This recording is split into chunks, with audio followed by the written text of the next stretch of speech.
कर्जत खालापूरमधील अल्पावधीतच चर्चेला आलेला चेहरा म्हणजे सुधाकर घारे। विविध उपक्रमांमधून सुधाकर घारे यांनी जनतेशी संवाद साधत लोकांच्या मनावर राज्य केलं। नाविन्यपूर्ण उपक्रम राबवून सुधाकर घारे यांनी जनतेला अपेक्षित असणाऱ्या कार्यक्रमांमधून स्वतःचा भरभक्कम राजकीय पाया रचला। तरुण कार्यकर्त्यांची फौज पाठीशी असताना राजकारणात स्वतःचं सतत पसरणारं वलय तयार करण्यासाठी कित्येक वर्ष सुधाकर घारे यांनी अफाट मेहनत घेतली। असं असलं तरी ग्रामपंचायत निवडणुकांमध्ये सरपंच पदासाठी कमी उमेदवार राष्ट्रवादीच्या पदरात पडले। कार्यकर्त्यांशी उत्तम संवाद असताना सुधाकर घारे यांच्या पाठीत कोणी खंजीर खुपसला याची जाणीव त्यांना अल्पावधीतच झाली आणि ते एका नव्या राजकीय चालीने सज्ज सुद्धा झाले।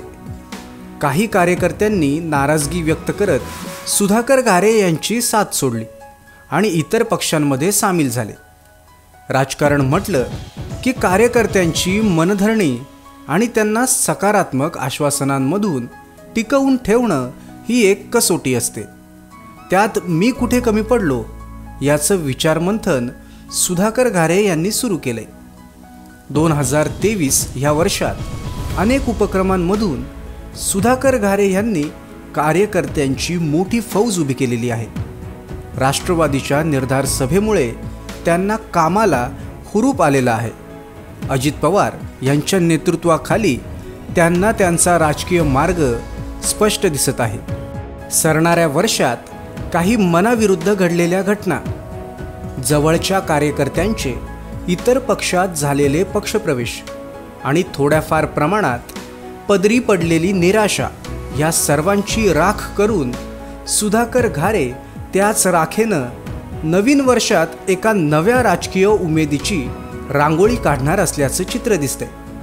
भविष्यात त्यांचं मतदारसंघासाठी असणारं स्वप्न त्यांच्या राजकीय वाटचालीतून लवकरच स्पष्ट होईल अशी ठाम भावना कार्यकर्त्यांनी व्यक्त केलेली आहे।